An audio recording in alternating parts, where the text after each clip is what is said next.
Welcome to Shogun Bros No DECAFF, where passion meets purpose in the world of dogs. We go beyond the surface, covering care, training, breeding, husbandry, showing, genetics, and the history behind the breeds that shape our culture. We're here to inform, inspire, and keep it real. No hype, no shortcuts, and definitely no DECAFF. Join us Monday through Friday at 4:30 Arizona time. No daylight savings, no nonsense, just honest conversations about what it really takes to raise, train, and understand great dogs. This is Shogun Bros No DECAFF. Let's get started. Disclaimer: we do not participate in any illegal activity and will not violate any animal or human rights. All opinions shared on this podcast are the individual thoughts of the speaker and do not reflect the thoughts or opinions of our guest or the host. In other words, your words are your words and your thoughts are your thoughts, not mine. Say it. Stand on it.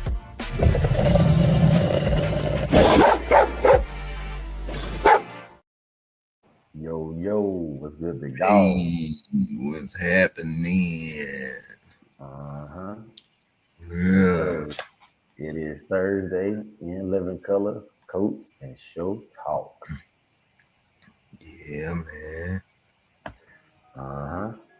And in the background, there's a show that I highly recommend you take a look at and check it out for yourself. Go check out Samurai Kennels on Facebook.com. Yes, sir. Yeah. What's good with you, Big A?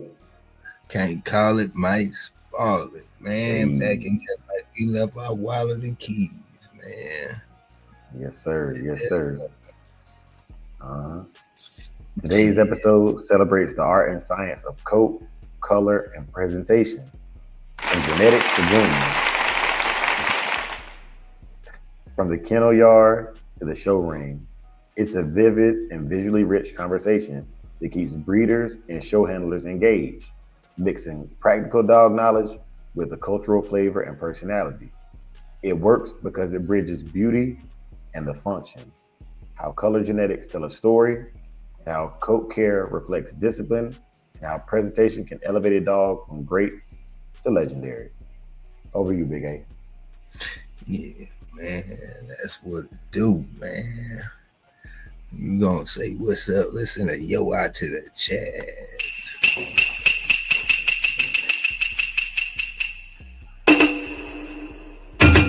Yo, Yes, sir. yo, Dickie Foster, what's happening? Yeah. School crab, what's going down? Quick in the building. Croc Bull Kennels, man, what a do? Hardy Bulldogs, yes, sir. That boy Hemi, what's happening?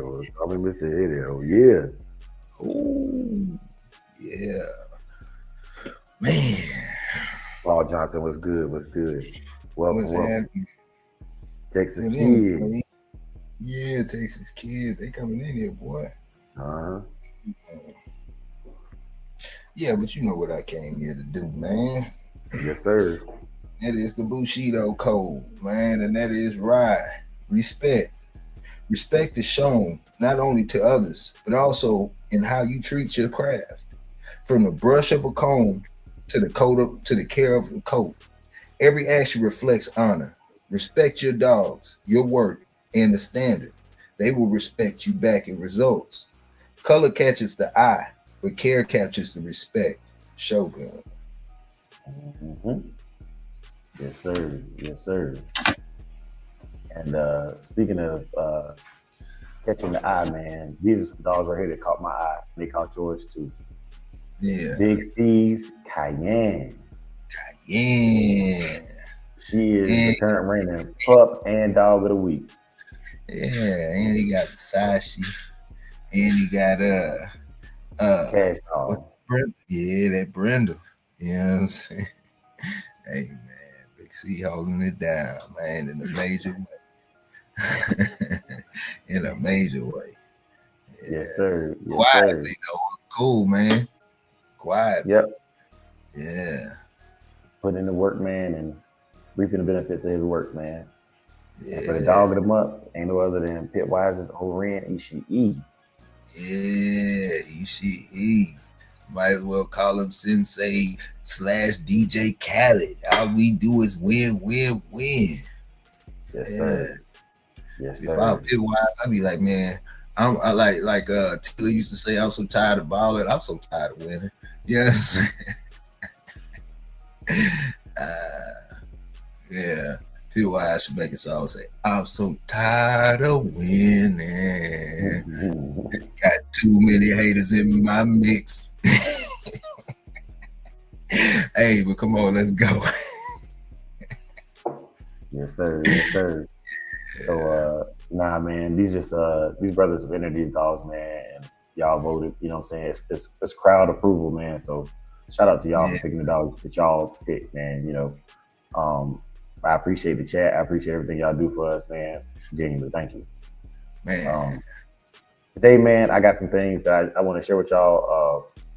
I see things differently. I don't claim to be right or wrong. Man. I see things differently, and I share my perspective and let y'all do what y'all want with that perspective.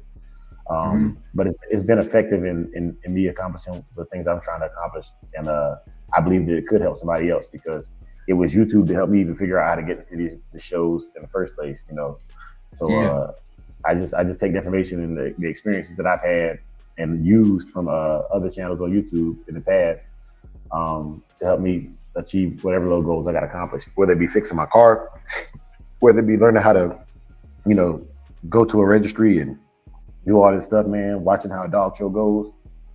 And if those are who really go to shows, man, y'all probably do the same thing if you take dogs to the shows. You probably sit there and watch different show like videos on YouTube the night before, seeing handling, what's winning. Because I mean, like if you're a real competitor, man, you want to go in there armed with the best chance for your dog to win, man. So we do the same thing. And the first thing I did, I built a chart, man. This is a chart that exists on the internet, so I just pulled this chart and I changed the wording on there to kind of fit our narrative here at Shogun Unlimited. So there are 4 dogs on the screen. I'm gonna hide the comments, not hide the comments, but I'm gonna take them off the screen real quick. And so there's 4 different dogs on the screen, man. And so I've chosen to use, when I'm talking about my dogs or dogs that I'm evaluating, I prefer the term work as opposed to condition. I agree with my brother Big A. Like condition is a performance, whereas aesthetically it's a dog that appears to be worked. You know, and so the top left is a dog that appears to be worked. If you're listening in the car, let me tell you what I can see. The dog has obviously well-defined muscles. He has his skin is tight. Some ribs are exposed, but not all ribs are exposed. This dog doesn't even show any backbone, which is pretty impressive.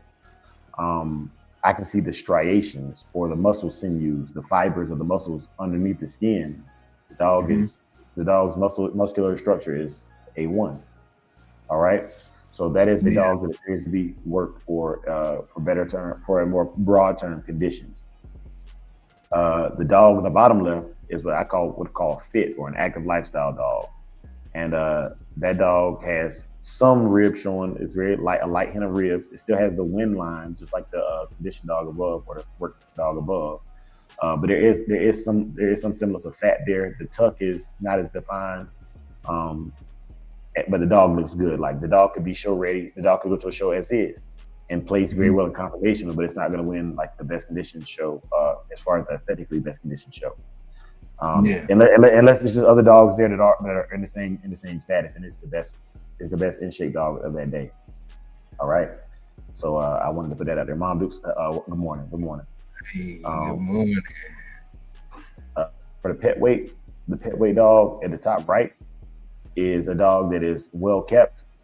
Probably gets away with 30 minutes or less of walking a day, but still a healthy dog. Like nobody's gonna say anything to that owner unless he shows up at a show and he thinks he's gonna beat the first 2. Just a good looking dog, healthy dog. And then the bottom right is an underweight dog. Parentheses, you going to jail if your dog looks like this. You know what I'm saying? So man, this is just to start us off with some references. And everything today is a reference. It's not there's I'm not a judge. You know what I'm saying? So or yet I'm not a judge yet. Let me correct that. But these are things that I think that this first chart, y'all understand this very, very well and abundantly clear. It's not to insult your intelligence in any way. Hemi say it looks like they yeah, maybe they did, Hemi. You know what I'm saying? Maybe they did. These are straight off, these are Google images straight off of Google. And they probably did, but it's a clear difference between the dogs, and that's what I was trying to articulate here with very, very good observation. And then so here is what I would call smooth. This is a good looking dog to me, but the muscular structure on this dog, I've seen dogs that are not unworked dogs that have more muscular structure and just more of a physique look. Now, mind you, I think dogs look like this right here that will outwork everything that I'm talking about, you know what I'm saying? But we're just going off aesthetics. I'm just talking about for the show ring, you know, like this is not to discredit the dog. I don't know this dog or this owner, but this dog looks just smooth. It also has like, I'm assuming this is a female. She may be coming out pups. I mean, her nipples look enlarged. She may be coming out pups, or she may be pregnant. That could cause a little bit of the smoothness too. But in general, this dog, I can tell at resting weight, this dog is just a smoother animal, you know. And when I talk about smooth dogs, they take a little bit more work and more consistent work. You can get away with it. You can get away with a lot more with a dog like the next dog I'm going to show you. But Big A, did you have anything before I get to going on this too much? Nah, man.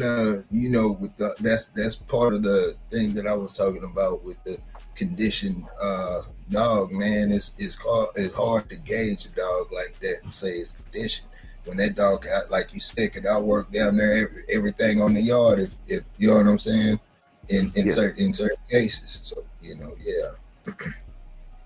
Yes, sir. But yeah, like it's a good dog. You know what I mean? Like, don't get it twisted. It's a good dog. Yeah. But this next dog right here is going to the show and competing in every class that's going in. It's going to turn heads every time. Every time it's going to turn heads. I don't know. This dog might not be good at anything, but he looks like he's good at everything. You know, the muscular structure is there. The wind line is there. The ribs are showing in the right amount. There is no hip bone showing. It's just hip muscle. It's a good looking dog, man. Good looking dog. It's not like what more can I say about this dog other than this dog is show ready. Even if it's not worked, I know people who have dogs that just run the chain all day, and they can look like this. You know what I'm saying? Like it's hard to compete with that. And for the show culture, people just got to understand, man. Like what is your goal? Do you want to just show your dog, or are you looking to be competitive in every arena that you step into? And a person that has a dog like this, everywhere they go, they should be confident. They're gonna turn heads. They're probably gonna get a ribbon of some kind, whether it be white, blue, or red. It's just this dog is dominant. You know, this is a great example of a show ready animal. And it's hard to go up against something like that. It just naturally has it. I can tell this dog is work, but I can also tell that this dog, even without work, is gonna not be a smooth dog. You're gonna still see the shoulder bones, the shoulder muscles. The veins are probably going to be popping even when this dog is pet weight. You know, just a genetically superior animal when it comes to phenotype.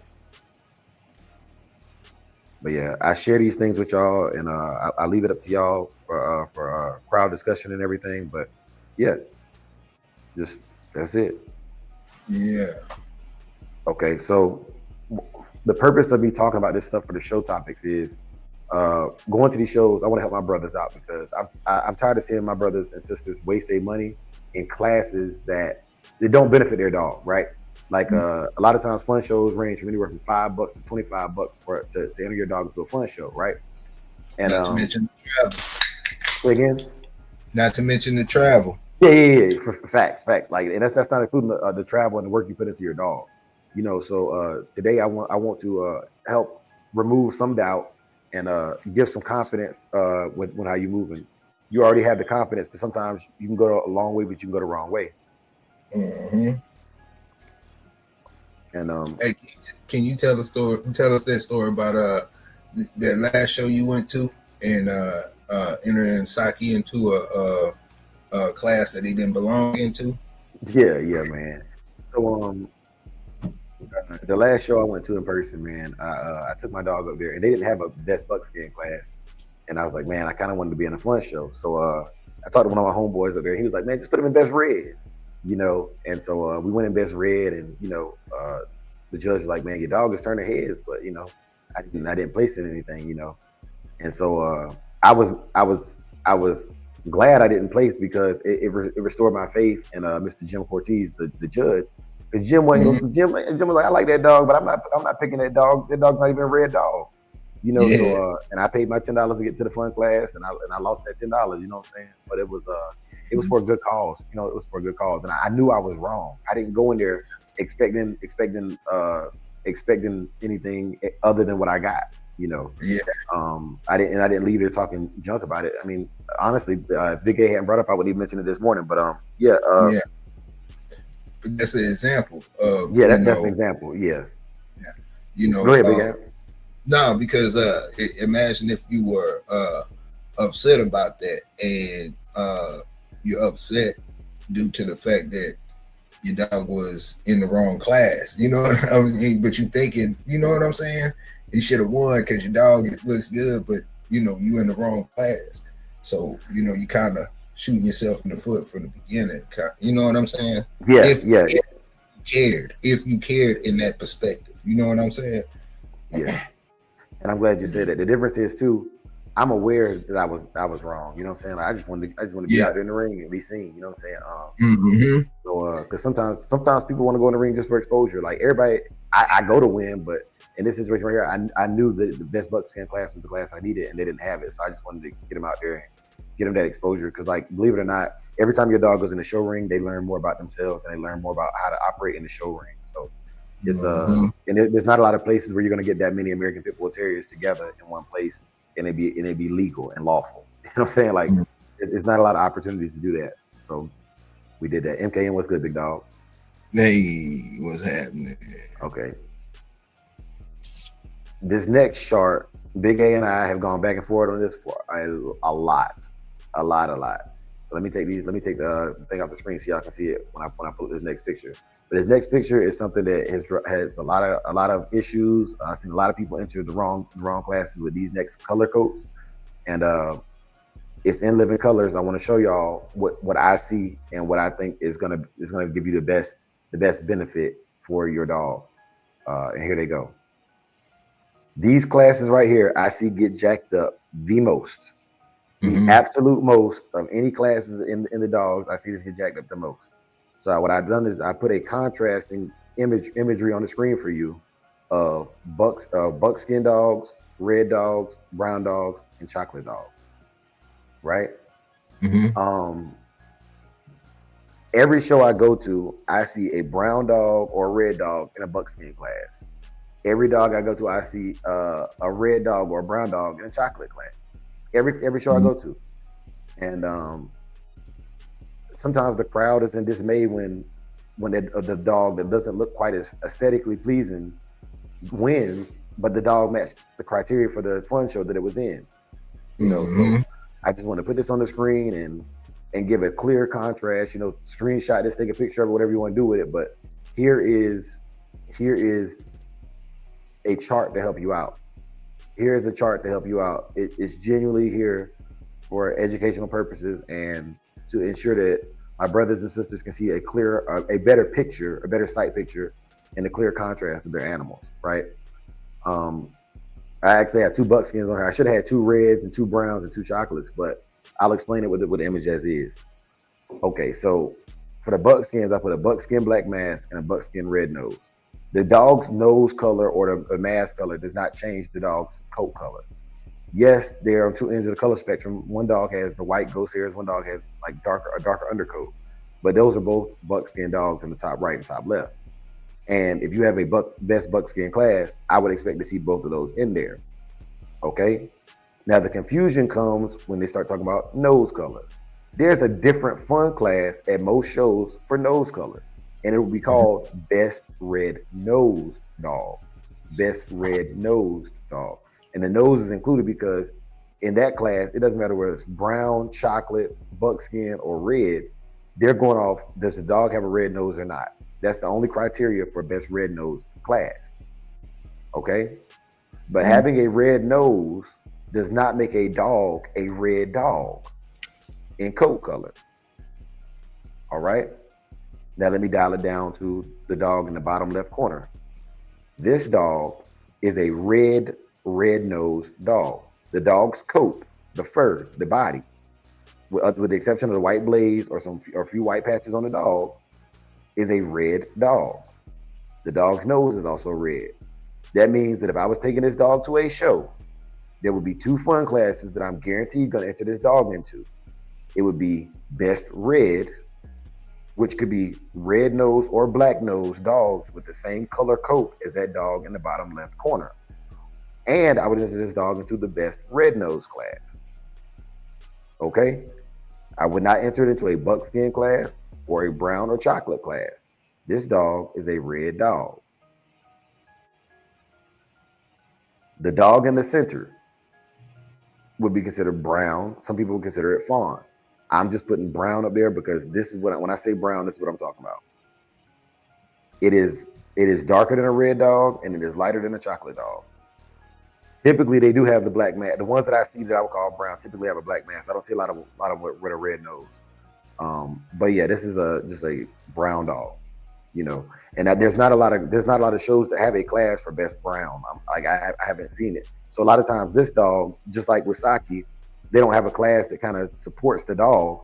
So people just throw him in where they try to get him in where he can fit in to get him the best chance of coming home with something, right? But a dog's just a brown dog. And then in the bottom right is a chocolate dog. Chocolate has different hues, there's different tones, there's lighter, there's darker, there's liver, but it's chocolate. And that's a chocolate red nose. So you could enter him in best chocolate. You could also enter him into best red nose. But those are the classes that I would, if I was staking my money on this dog to intend to come home with something from a dog show, those are the 2 classes the dog would go into. And it's as simple as that. You know, it's as simple as that. So Big A, over to you. Yeah, man. Not that I always sometimes get the chocolate confused with the brown, vice versa, you know. Yeah, especially from pictures, you know, from light angles or whatnot, you know. Yeah, man. You got another picture, don't you? Yeah, but I was gonna play a song real quick and then get right back to the show. Bet. Mm-hmm. Yes, sir, man. We're gonna give y'all a second. I'm gonna leave it on the screen. Shout out to MKM for the Chucky note. I appreciate that, man. Let me find the song I want to play. We got a bunch of music in here. There we go. Y'all enjoy this song, and we'll be right back after this paid program. Kennels, boy. We don't do no barking for clout. We let the dogs talk. Dog of the week, you gotta earn that name. Let's go. Let the dog talk. Don't speak for him, nah. Every bite, every stance, that's a battle scar. We don't cap, we just snap when the camera's on. Dog of the week, yeah. They know what we on. Let the dogs talk. Let the dogs talk. Let the dogs talk. 808s hitting like a chain off the collar, dog. Samurai Kennels, we the ones they applaud. Don't speak for the dogs. Let the dogs talk. From the yard to the yard, it's respect, no bark. Every kennel got a story, every champ got hard. Ain't no gimmicks in the bloodline, all grind, no fraud. We raise kings, not clowns. It's the Samurai Squad. Subscribers tapping in, they know who next. Photo clean, stands mean, yeah, the pose perfect. We don't chase lights, we chase legacy. Dog of the week, that's the pedigree. Let the dogs talk, don't speak for them, nah. Every bite, every stance, that's a battle scar.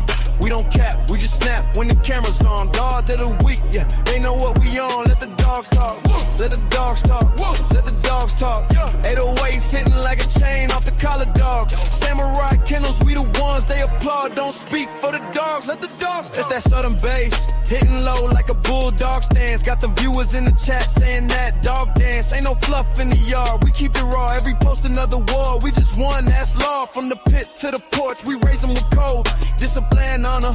That's the samurai mode. So if you talking about the best, better mention the name. Samurai Kennels, dog, we run the whole game. Let the dogs talk.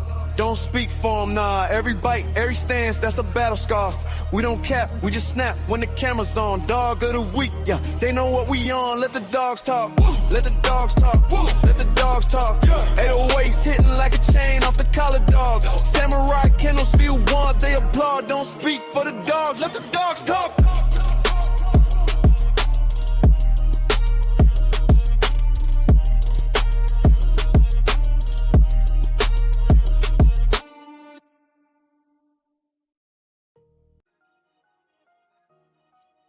Yes, sir. Yes, sir. And Hemi, you ain't wrong, man. And like it's once again, man, this is Dre opinion. You know what I'm saying? I don't make the rules. I'm just sharing with y'all what I see, man. That I think might help y'all out based on the issues I've seen at dog shows. But now that's a very profound statement. Some people will put them in the red category, and that's fine. You know, we here to get it right. We're not here to be right. You know what I'm saying? And we get it right as a collective. So. Thank you for keeping the chat going. You know what I'm saying? And shout out to everybody in the chat just saluting. But I like y'all's opinions too because, man, sometimes I be way off the mark. You know what I mean? And with this next one, man, it's about to cause some controversy. But time to show it. Uh-oh. Yeah, man. These three right here, man. I see a lot of this at shows, man, and it's I'm not here to discuss what is and what ain't a pit bull. I'm genuinely not here to discuss that. I'm simply here to discuss when entering a dog into a fun show or a dog show, what I think I see. You know what I'm saying? What I think I see. What my eyes tell me. Seal and black can fit in the same category though, right? To me, no. As far as going to a show, I'm gonna tell you no, but I'm gonna tell you why. And I was once again, man. I gotta give a shout to Jim Ortiz, man. He did a phenomenal job of this. There was a lot of dogs that I would consider to be more blue of hue or more seal of hue, but in the best black category, he picked the three dogs that was pretty much midnight black. You know what I'm saying? Like they were like, it was irrefutable that these dogs were black. If that makes sense. Yeah. And there were dogs that were in better shape. They might have been more conformationally sound, but a fun show and a conformation show are not the same thing. They're not. That's why points are awarded for one and not the other. In the conformation ring, the coat color really doesn't matter as long as it has a healthy coat, a good build, and it's conformationally and structurally sound. But in a fun class that has a color code to it, and that is the standard is a color code. The dog in the middle is the only dog that should place in a best black dog class. In my opinion. Once again, let me say that is my opinion. You know, so you don't have to agree with my opinion, but that's my opinion. And I'm just giving y'all what I'm telling you right now is the ADVA shows and at most of the shows I go to, the best black class, the dog that is there's no question whether it's a black dog or not, typically takes it. You know what I'm saying? Especially if it's in shape, because I ain't gonna lie, most black dogs look very, very similar as long as they got the same phenotype. There's not a lot of variations in the tone of black either. You know, it's either black or it's one of the other two, right? But yeah, man. So Big A, what's your thoughts on that? Well, it's just it is what it is, man. I kind of stay away from it or whatnot. I've always had that question about, you know, the seal and the black. You know, how they contrast with each other as far as shows are concerned or whatnot, but you kind of cleared it up a bit. Well, I wouldn't say cleared it up. I just gave you my opinion on it. You know what I'm saying? Like it's clearing it up. It means there's some kind of textbook answer for it that the general populace agrees upon. You know, but with this one, once again, for fun shows, like if I was doing a best black dog and it was just me right here judging these three dogs, the dog in the middle wins regardless, just because it best meets the criteria of being a black dog. And that's not to discredit the other two dogs. It's just literally what it says. You know, maybe I'm colorblind. You know what I'm saying? Maybe I can't see what y'all can see. Everybody sees colors in different spectrum. They say women need to see more colors than men do. So a female judge might see something completely different, you know. But yeah, man, this is another one that I see. People. I've seen some really good looking seal dogs, or even some dogs that have like a blue tinge to their coat, and that's why I picked this dog that I called Blue over here, because if I do see a dog in the American Pit Bull Terrier show and it has like a blue tinge to the color, I don't expect it to be like that, like actual like blue, like a bully or a blue heeler, or you know what I'm saying. I expect it to have like just almost black, but just a hue of blue to it. Yeah. Yeah, that's facts, man. Big Hill in the building. What's good, big dog? What's happening? Oh, yo. Yeah, man. Yes, sir. Love you, bro. Yeah. And then, but he said, yeah. So, yeah, Henry, you're 100% right. Especially in your breeding program, color is not so much as important as breeding the dogs that perform the work that you want them to perform, whatever that may be. But as far as putting your money into a fun show, that's where I would say it affects your pockets, man. And that's what I'm getting at today with this topic. You know, is if you go in there and you follow these things I'm talking about, it may help you, it may not. The judge may not care. The judge might just pick the dog he likes the most, and I don't see anything wrong with that. If you have a sealed dog, where does that fit in the shows? For me, I would just condition them and put them in best condition, or work dogs. That's where I would put them at. There's a lot of shows that don't have a best buckskin class, so I either got to go in there and go for judge's choice or go for best condition. I don't get mad because I don't have a dog that has the coat color for the show. I just figure out which fun classes work for me.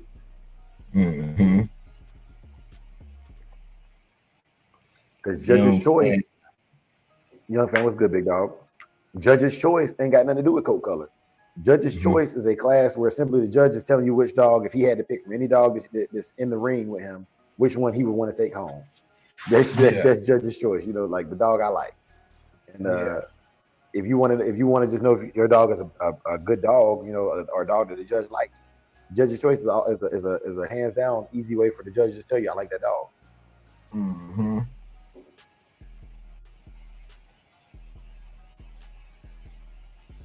And that happens to MKM. Oh, Longwood, what's good?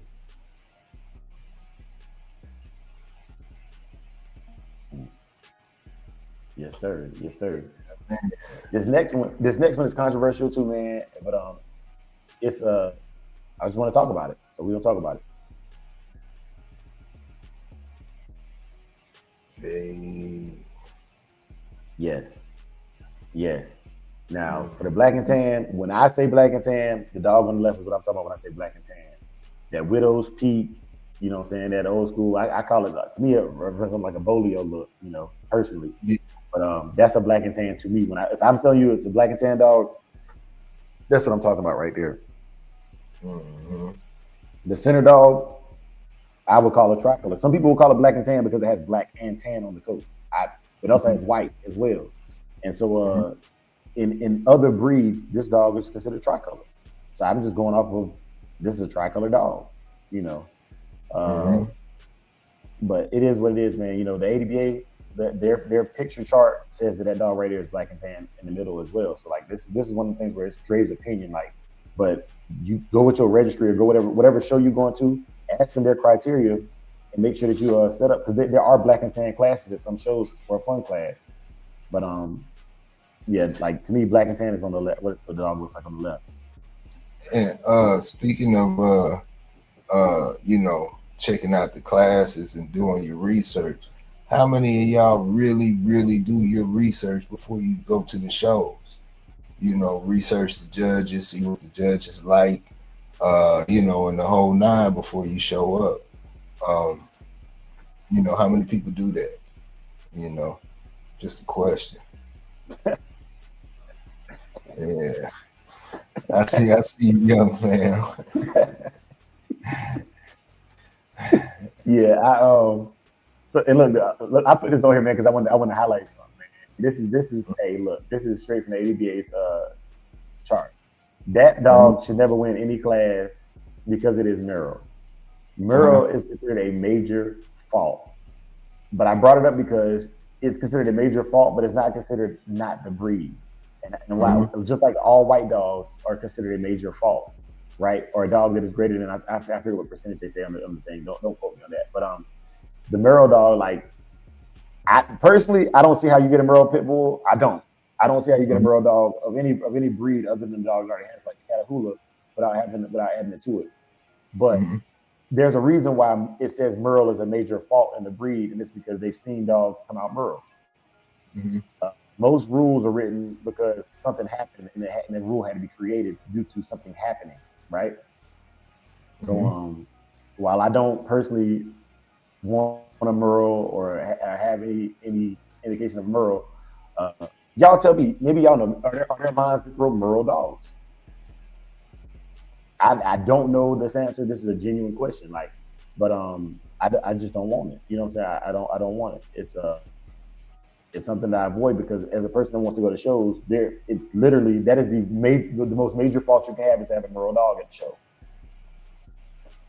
Yeah, if that dog's a Merle, I don't want it. I don't need it. But on the contrary, I don't know how you get a Merle American Pit Bull Terrier, but I would assume that the dog might be a good hog dog because if there was Catahoula used in the early days and we don't know about it, the Catahoula is known for being a good hunting dog.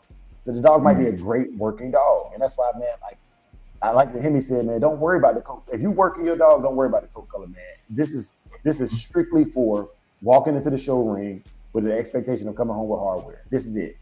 That is it. That's all I'm getting at, man. This is not telling you how to breed your dog. I don't care how you breed your dog. Like that's between you and your dog, right? What I'm telling you is, if you walk into the show ring with that Merle dog and you come out with any kind of ribbon, everybody else in the show ring out probably do exactly what Young Tam do and throw up. You know what I'm saying? Because literally, that is the most major fault in the rule book for judging a conformation show for the American Pit Bull Terrier. It ain't underbites, it ain't overdone, it ain't barrel chested, it ain't short legs, it's not proportionality. Merle is the greatest fault that I found in the conformation show standard for the American Pit Bull Terrier. So I put it on there, man. Like, once again, these are things that I just heard mixed reviews about. I kind of want to just stamp it as this is what Samurai is saying when I'm correcting it. Schoolcraft said it's a genetic defect. Okay. See, like now you talking, because I wouldn't even think it on that level, bro. But yeah, man. So to prepare y'all for the shows, I know y'all doing these shows. I know y'all really working. And yeah, my brother Alex Belize in the building. He says I think it's really rare. It's just a mutation of certain colors that were caused, but it's seen as Merle. Rottweiler can be mixed or to the color that made the mutation. Okay. Agreed, Hemi. You know what I'm saying? Another fault that I didn't mention, but since we're on the show dogs, is a dew claw on the hind legs. That is also a fault. So for those of y'all who don't know what a dew claw is, most dogs have four toes or four paws to touch the ground, and then up on the pastern or up on the hop, there can be a fifth little toe with a toenail on it. The forward paws or the front paws can have a dew claw, but it is considered a fault to have them on the rear. What dogs have them on the rear? Good question. Let me Google it. I don't know. I don't have an answer for that. I just know it's considered a fault in the American Pit Bull Terrier. I've never seen them on the back, on the rear. So that's got me curious. And I like what these brothers are saying. I really like what these brothers are saying about it not being a crossbreed, but it could just be a genetic mutation and it's a one-off because it's in the rule book. And you know what I'm saying? Like, so, but here's some breeds with rear dew claws. And I'm gonna read that to y'all. There's a lot of them. The Beauceron, the Anatolian Shepherd, the Australia Mountain Dog, the Spanish Mastiff, the Calfila de San Miguel, the German Shepherd, the Breard, it's Briard, I never heard of it before, the Saint Bernard, the Icelandic sheepdog, the Pyrenean shepherd, the East Siberian Laika, the golden retriever, the Great Pyrenees, the Catlin sheepdog, the Norwegian Lundhound, yeah, the American Pit Bull Terrier is on the list. Yeah. You say what? The American Pit Bull Terrier is on this list. This is Google, y'all. I just Googled what dogs have rear dew claws. So y'all take that with a grain of salt. And the English Bulldog. Man. Yeah, y'all take that with a grain of salt. Yeah. Bro, what are you talking about, man? That nigga's tripping. Yeah. But once again, Big A, that's what I'm saying. Like, it could be a genetic mutation because it's in the rule book that it's considered a fault. It's not considered a disqualifying fault, but it's considered a fault, you know. Okay. My question would be, if anybody who has had one or seen one with a rear dew claw, did the dog throw more dogs like itself with that rear dew claw, or was that just a one-off genetic mutation? Because it's already known that it's already been seen in the breed, and that's why they've identified it as a fault. Also, does it affect the functionality of the dog? Does it even affect the dog's ability to work? Yeah. You know, I don't see it. I don't see how it would affect it other than getting caught up on something. But the front dew claw can get caught up on something and cause injury to the dog or cause pain to the dog as well. So, you know, it's one of them things.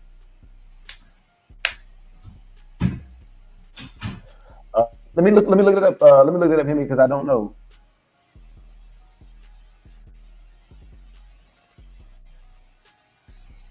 Young fan say, I've heard a man online say real bulldogs don't have dew claws. I don't know. Maybe he might know. You know what I'm saying? He might know.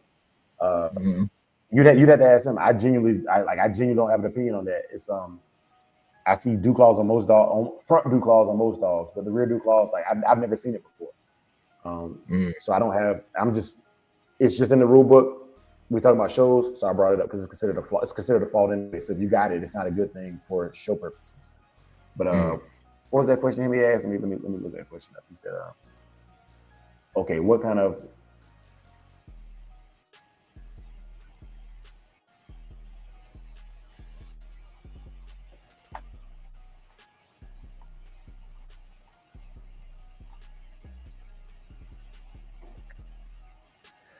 all right. Yeah. So there is a difference between pure white and albino. Yes. And albinism is also a fault. I'm glad y'all brought. Man, see y'all cooking. Albinism is considered a fault. That means pink lips, pink around the eyes, pink toes, and there's a couple other things. Even the eye color is indicative of albinism. Yeah, I had one before. Yeah, I had one before. He had real bad eyesight, horrible eyesight. But check this out. Merle pit bulls, particularly those with double Merle gene combination, are at higher risk of several health issues. Most notable eye and ear problems like deafness and blindness, along with various eye anomalies such as a long M word, microphthalmia,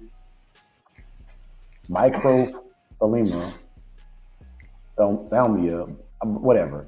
I'm gonna put that word. I'm gonna put it in the chat. Y'all decide. Y'all decide how to pronounce it. Yeah. Y'all can have at it on that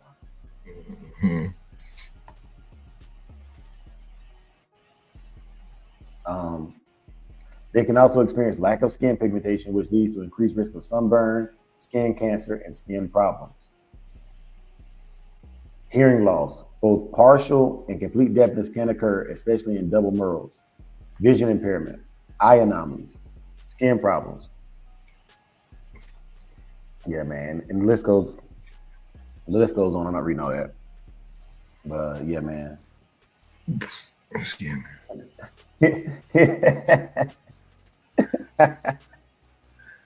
Oh man, y'all boys cutting up this morning, man. Yeah.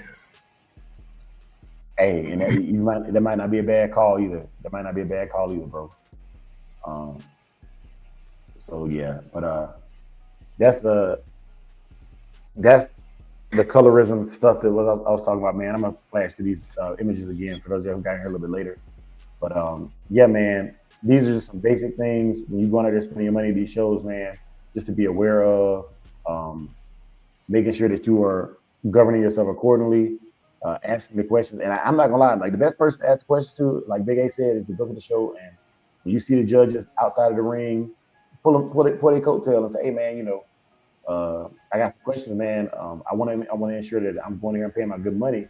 I want to ensure that I'm getting the best looks that I could possibly get for my dog. What if you're judging, because they're a judge, if you're judging, what class would you have this dog in? What class would this dog be in? You know, I don't think there's anything wrong with that. But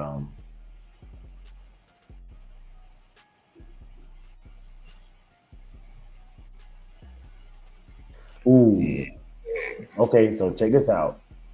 Tony brought up something good too with the recessive gene or a carrier of the gene. He says issues really can come when breeding two male dogs together. A dog can be male and not show it. Mm-hmm. I'm just use a term that I do understand. In human terms, sickle cell trait and sickle cell anemia are a good example of like a trait that a person can carry but not even know it because they're not affected by it or afflicted by it. Mm-hmm.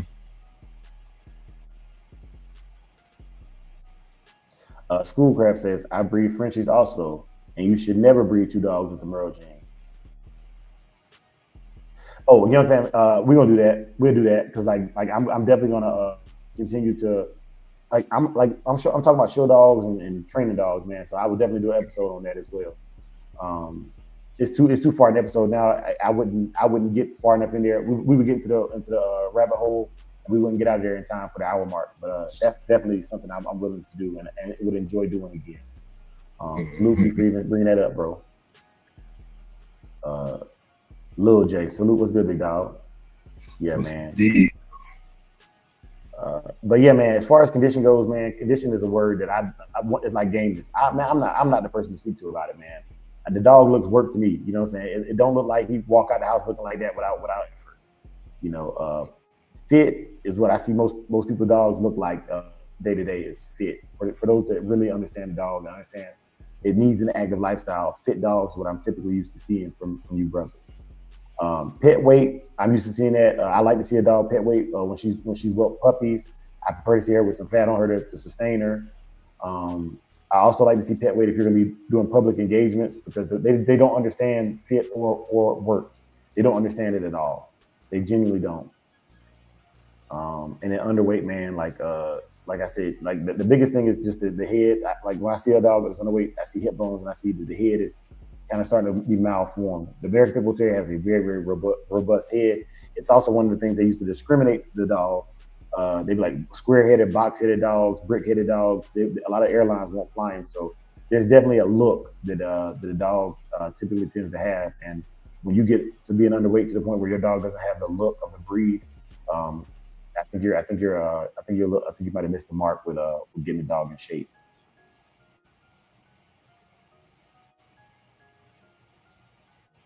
Smooth is like it's not an insult for your dog to be smooth, and it shouldn't be considered an insult. The only thing I'm saying is that the dog's natural muscular structure is smooth. There's people like that. I know guys that they're slim, but they don't have muscle tone either. They're just slim guys, you know. And then there's slim guys that are really, really like Bruce Lee. Bruce Lee would be considered athletically built, but he's still a slim guy. And there's just different structure, you know. Old school Dave Chappelle would have been a slim guy, but current Dave Chappelle he got a little muscle on him, you know. Yeah, there's even some boxers like that. Like I didn't think Ali was the most cut up boxer, but he could perform. He could perform, and then you got Mike Tyson's and you know guys like that that look like they could be competitive weightlifters. Yeah, Holyfield was topped up. Yeah. Even basketball players, man, like you know. Magic Johnson was a great basketball player, wasn't the most physically fit. And then you got guys like Karl Malone that Jordan in his prime. Yep. What's the other dude name? The Admiral, David Robinson. The Admiral was jacked, you know. And then you got Tim. Then you got the other tower, Tim Duncan, who was just an athlete. So same thing with the dogs, man. I don't see it as being a flaw or of any kind. It's just as far as aesthetics and going to a confirmation show, it could hurt you. It genuinely could hurt you for aesthetics. Now you get on that slat mill, that wall climb, that weight pull, that lure course, man. Tear them boys cat raggedy with that dog right there. Man, you already know. You know your dog. You know your dog.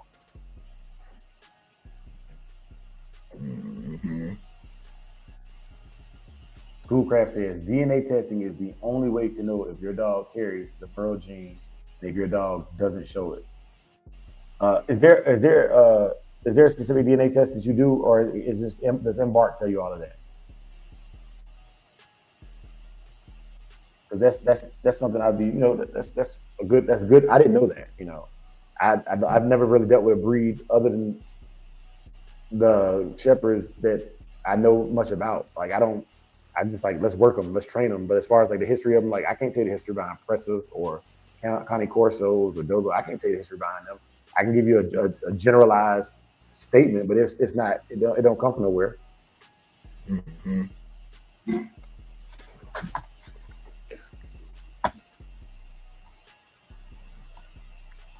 Okay. Yeah. Once again, a very weird. This dog right here, man. Like I'm telling you, this is what I want my dogs looking like when I go to the show. The brisket is separated by muscular striations. The rib cage is visible, but there's clearly muscle over those ribs. There's a definitive wind line. The shoulders are hyper developed. Even the pasterns have like a muscular definition to them. Look at the inside of the thigh. That's man, and then I'm just looking at like the fat. Like that dog is not carrying anything extra. It's not carrying anything it don't need to be carrying. Everything is there. Believe it or not, what's up? Tail looks good. Yep. Okay. Alex Valise said, there's a test that you can get to tell you if your dog can throw big dogs and smaller. Well, I didn't know that. Salute to that. Yeah, that's a whole new world, man. We got to dive into that, do a full episode on all of the, testing and DNA and the purpose behind it and what you can gain from it and is it the thing for your program? Yeah.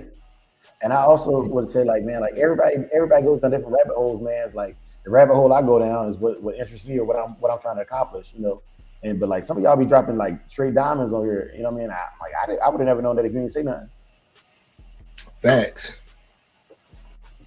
Yeah.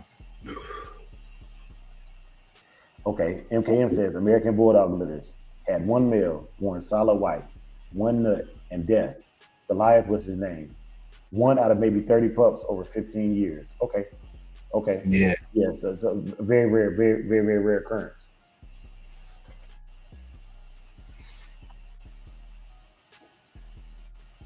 What else? Okay.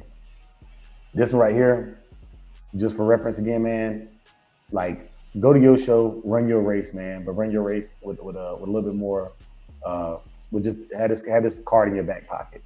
Just have this card in your back pocket just in case, man. Be able to articulate your point and stake your claim for your dogs, man. Stand 10 toes down for them because they stand 8 toes down for you or 16 toes down for you. Yeah. Yeah. And if you're including the dew claw, 18 toes down. and if they got real dew claws, then it's 20.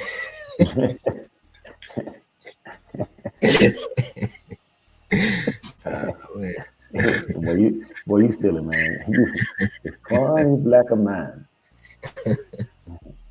Yeah, man.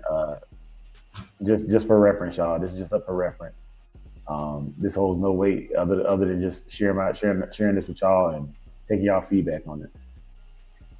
Okay, Tony said, yeah, Embark will tell you. Okay, cool. Once again, this is an opinion. I'm gonna tell you right now, this is one of the hardest ones to have an opinion on because I've seen dogs that start off black and just from the sun bleaching their fur, they can look like the other two. I'm just being 100% transparent with you. Like it's not always genetics. It's sometimes like I've seen chocolate dogs that have turned fawn or buckskin from sun bleaching, and I saw them as puppies to be chocolate dogs. And I'm talking, they was chocolate today, was about 6 months old, and then they hit that chain, and just they wouldn't go in their doghouse in the summertime, and they just over a couple of summers they just bleached their fur. And a dog that I know was born and would have grown up to be chocolate in a different environment due to exposure was not a chocolate dog anymore. You know, so once again, man, this is all opinion stuff, man. But you know your experiences, man. You know what you done seen. You know what you done seen. I see a lot of black dogs that are raised in sand that changes their skin, they skin to they coat their skin. You know what I'm saying? From whatever little microorganisms are in the sand and whatever erosion the sand does to their coat, it just bleaches it. So yeah, don't ever think that it's all genetics either. Like sometimes it's just environment. Yo, Vinny was good, big dog. But yeah, man, like this is neither here nor there, man. But as far as going to the show, that's all I'm talking about. Man. And then finally, your black and tans, your tricolors, and your murals. Your black and tan, your tricolors, and your murals.